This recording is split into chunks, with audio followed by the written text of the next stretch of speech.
Hello, hello, hello, hello. Okay, I think this has begun. I'm just double checking that everything is all good on my end on the page. But yeah, I'm Steven Shinder of Yesshift and doing another little solo review of another concert that I went to. This is Steve Hackett. I saw him at the Orpheum Theatre in Los Angeles last night. You know, what a day yesterday was. I mean, Dad and I interviewed Trevor Rabin, and then later that day I got to go to this concert. I mean, you almost kind of wish these things happened on different days because it's so it'd be more spread out, but it was like so cool like being able to do all this stuff. But first, I would like to read the press release that came out for Steve Hackett's upcoming album. Let me just pull that up real quick. So this is.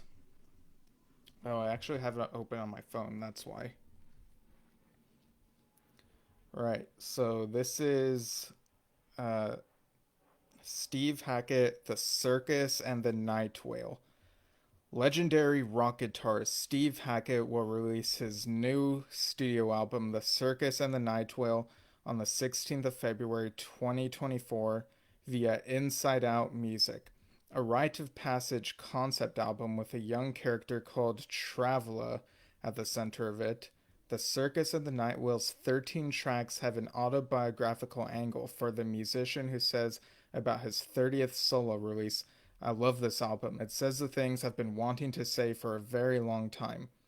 The Circus and the Nightwhale is Steve's first new music in over 2 years. It follows the beautiful acoustic LP Under a Mediterranean Sky from January 2021, and in September of that year, his metallic masterpiece Surrender of Silence, which hit the UK Top 40.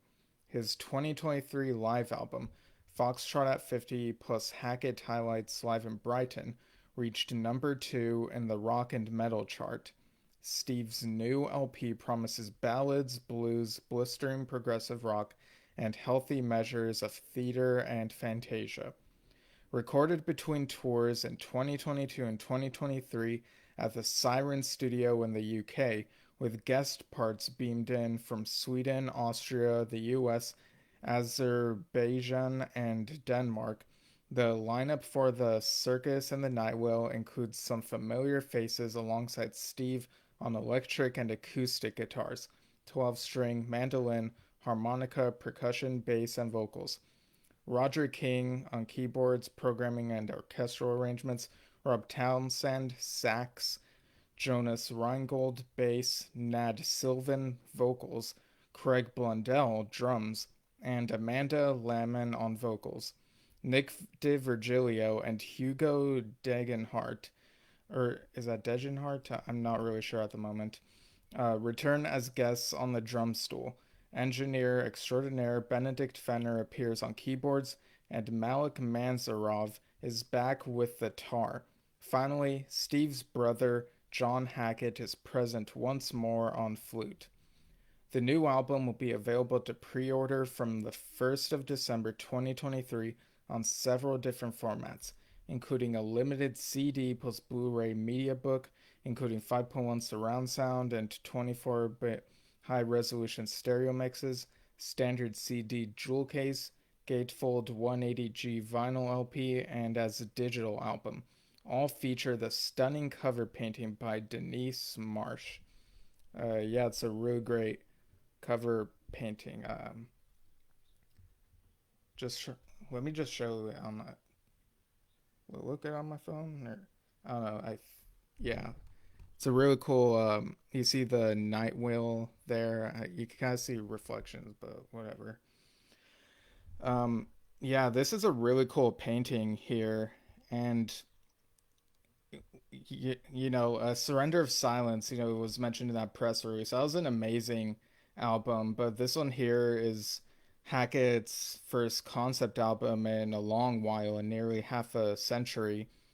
So it's very exciting that he's still busy in the studio as well as doing uh, all this live Genesis Revisited stuff. And if I'm not mistaken, I think that this album comes out just a few days after his birthday.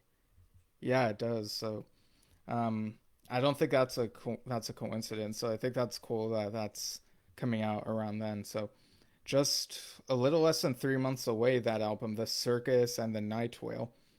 Um, you also got the track listing here: "People of the Smoke," "These Passing Clouds," "Taking You Down," "Found and Lost," "Enter the Ring," "Get Me Out," "Ghost Moon," and "Living Love," "Circo Inferno," "Breakout," "All at Sea," "Into the Night Whale," "Wherever You Are," and "White Dove." And it says here, summing up The Circus and the Night Whale, Steve says it's a lovely journey that starts dirty, scratchy, and smoky and becomes heavenly and divine. How can you resist it? So, yeah, very exciting stuff. That news will definitely be. Oh, hang on. Um,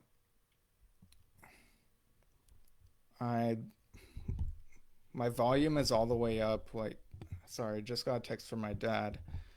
Um, Yeah, can everyone hear me okay? Because I listened to myself on this and it sounded like it was great to me. And um, let me just look at this real quick. Yeah, I think it sounds fine.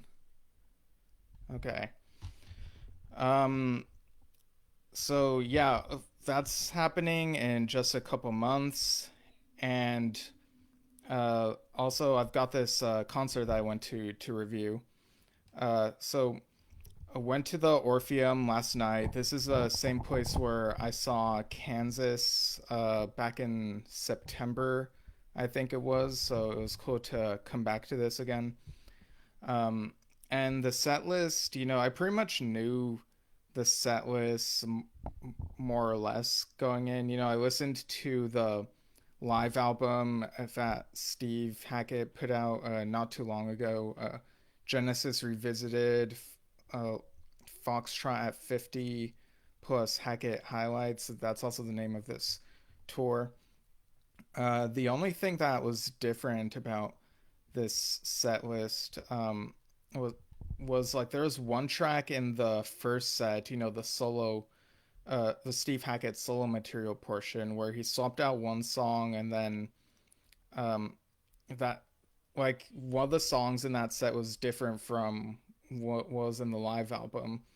On the live album, the third track is Spectral Mornings, but the third song here was The Steps. So in the first set, you get Ace of Wands, The Devil's Cathedral. I think that one's from his last solo album from a couple years ago. Then The Steps, like I mentioned, Every Day, A Tower Struck Down, and then a bass solo, and then Camino Royale and Shadow of the Hierophant. So everyone was in top form during this set, and like the whole set list for that matter. They kept the energy up. I'm trying to make it so that this doesn't sound redundant, given that I, I reviewed the Live in Brighton live album a couple months ago, I think. So try not to repeat like my thoughts on like each of these different songs, but I do like how, you had a couple instrumentals and other songs that have vocals on them, so it's a nice mix. The instrumentals had like a nice kind of dark, moody tone at some points, and the ones with vocals, very catchy stuff, and not like, it's stuff that's like it sticks with you, in a good way. And what was I gonna say? Oh yeah, so it was really cool, like hearing the sax and hearing the flutes. A lot of great work on that. Craig Blundell, whom Dad and I talked to last year, like he did such an amazing job. Doing incredible drumming, like getting like that heavy sound where he needed to.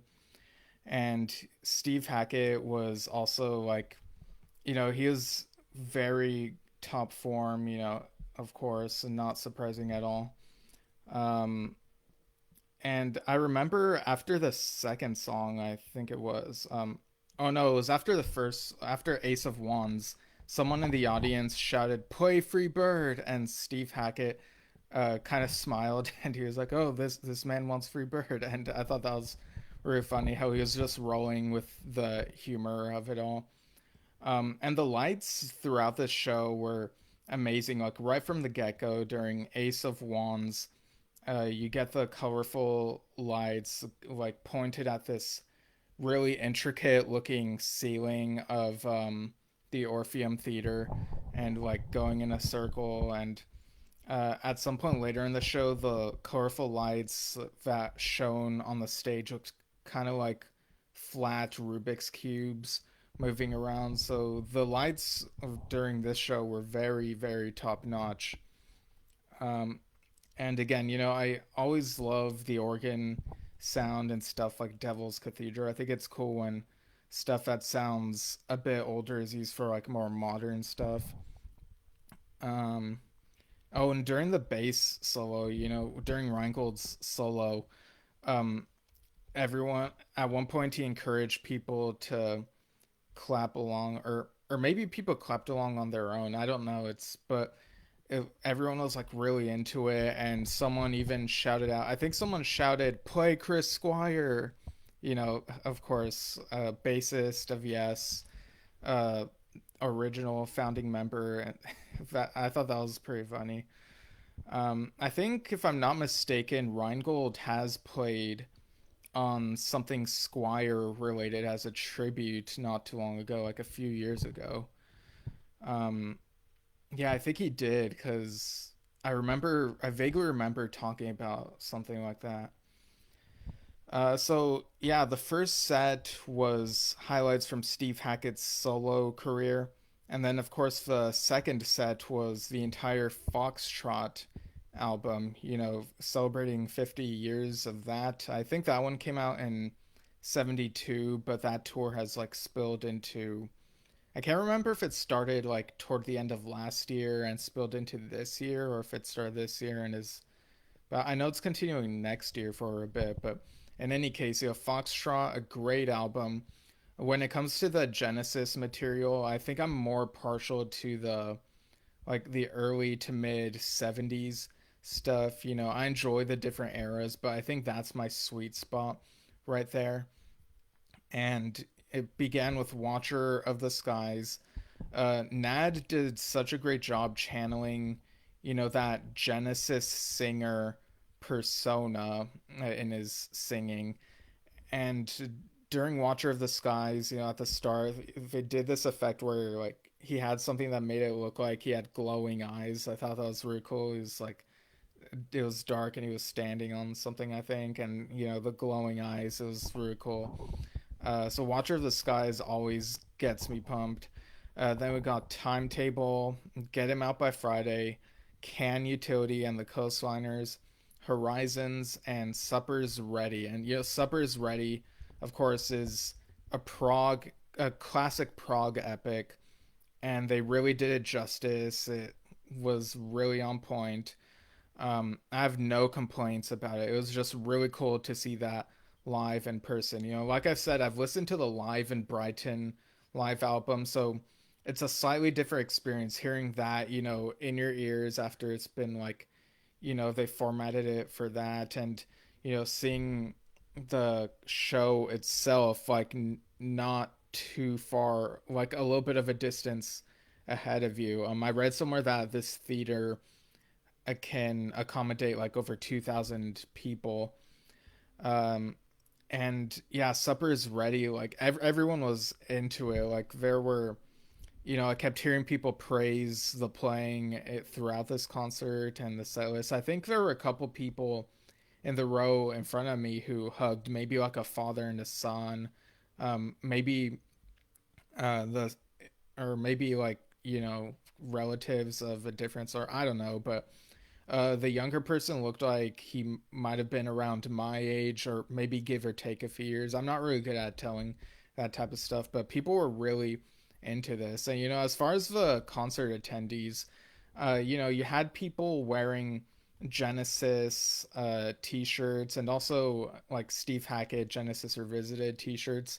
But I also saw someone wearing Kansas, the 50th anniversary tour t-shirt. So I have a feeling that that person may have attended the same show that I went to back in September when I saw Kansas. And I also saw someone else wearing a Yes t-shirt. It had the green logo with the black spots.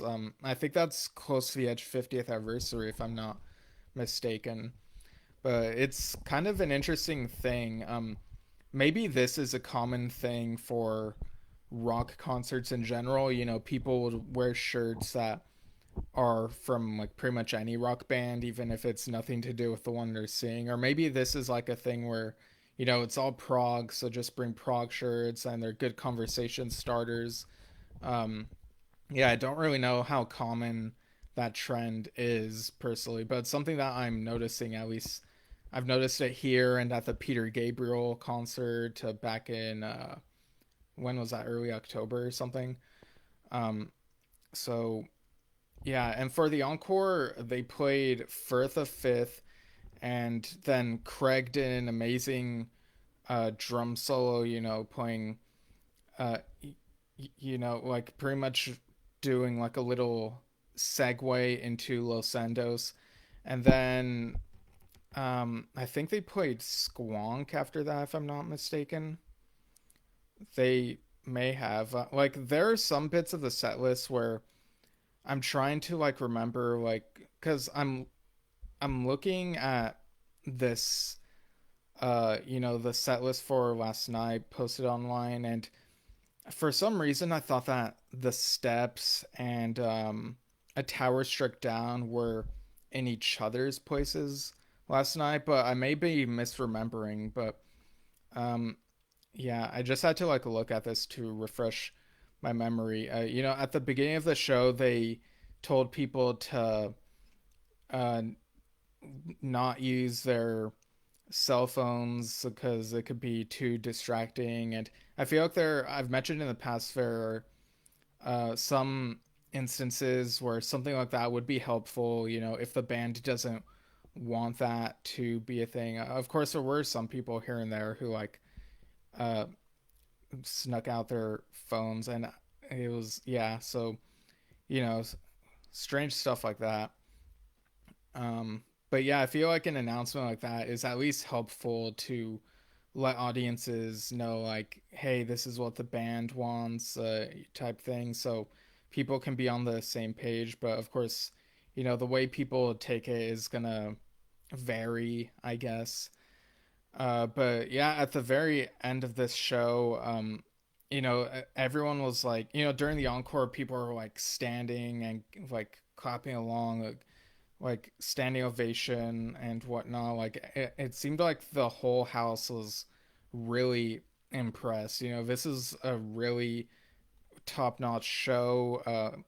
Playing, I think um, one of the band members referred to Steve Hackett as Mr. Genesis himself after he like thanked all the band members by name, which is kind of funny because I feel like there are like um, other contexts where saying Mr. and insert band name here, like that could like spark a whole like debate among some of the fans. But here it was like pretty, it was just like really harmless, of course, and it was a nice little touching thing, and everyone looked like they were having a great time. The band members were like really into it, like all throughout the show.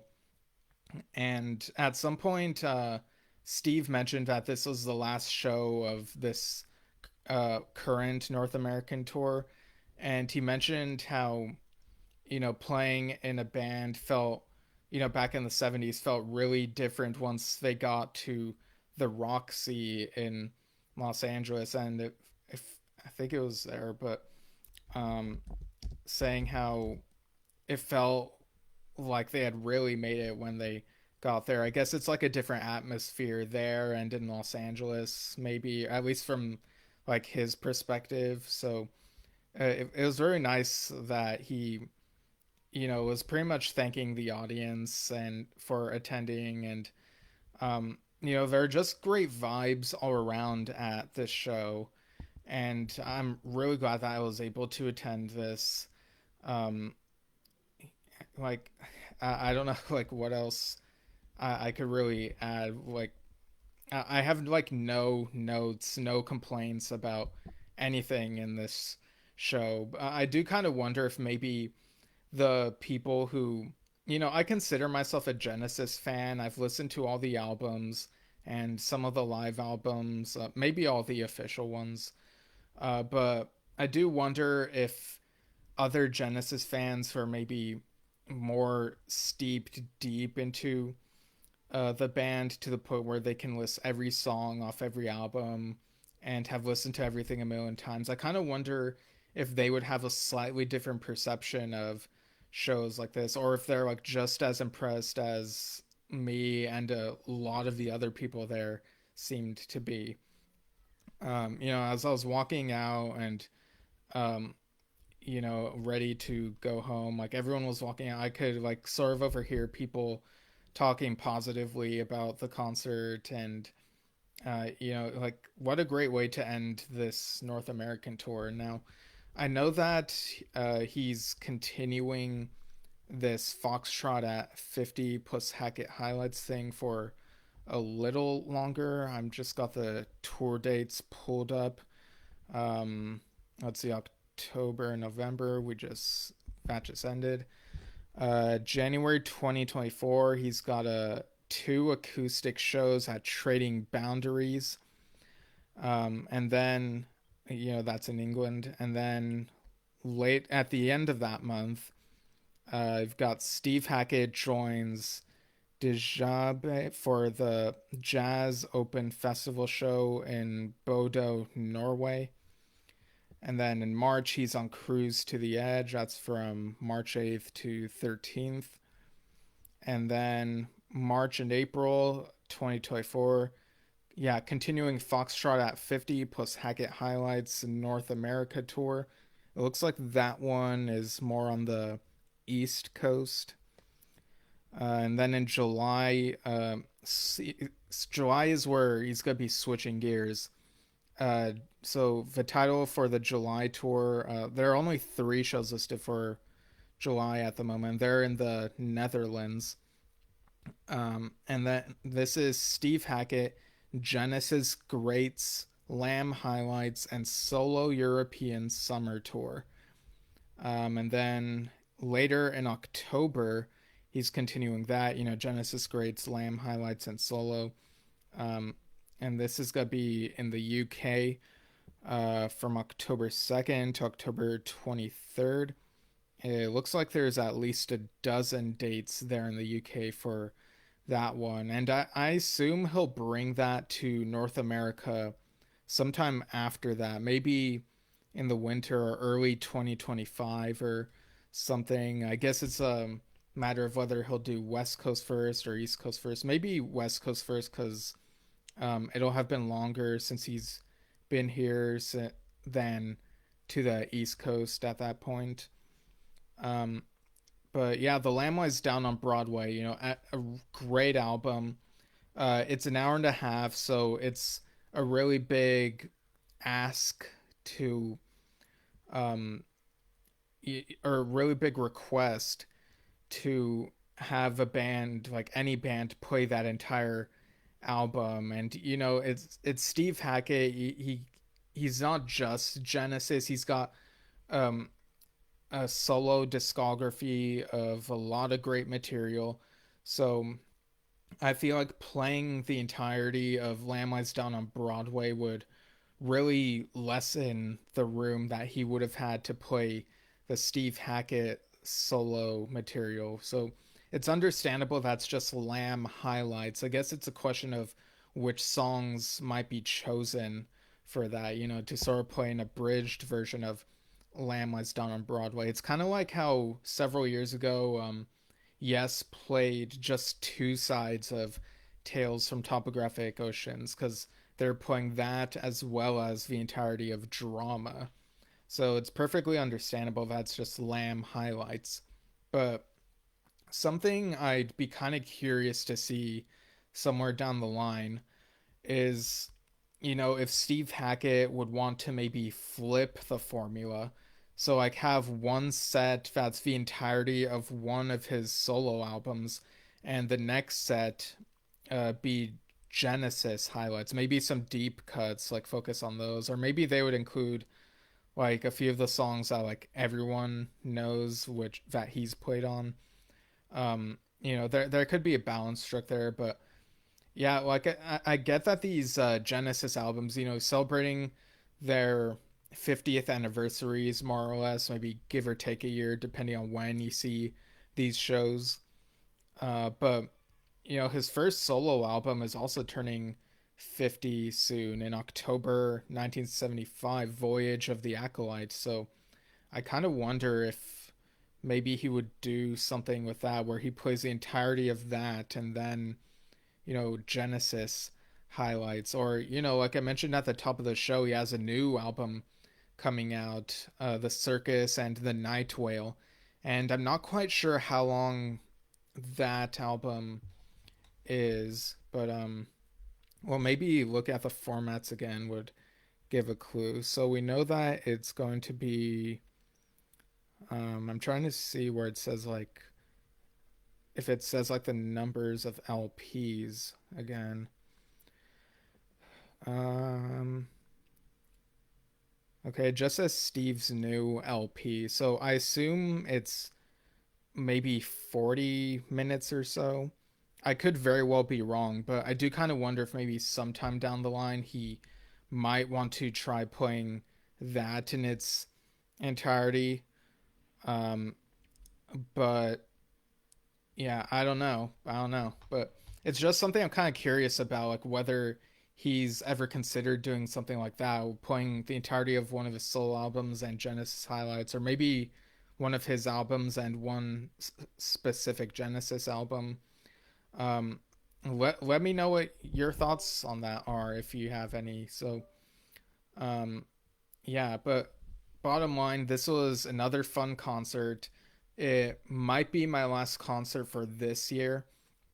Although I am going back to the Orpheum in about like a little over a week to see Geddy Lee on his book tour, and I have not heard that he'll be playing music. All I know is that he'll be telling stories that pertain to his new autobiography, My Effin' Life.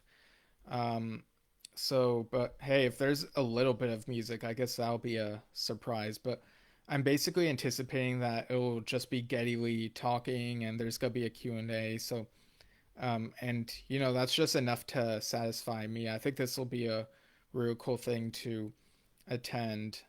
And then I'll of course go live with a review of that.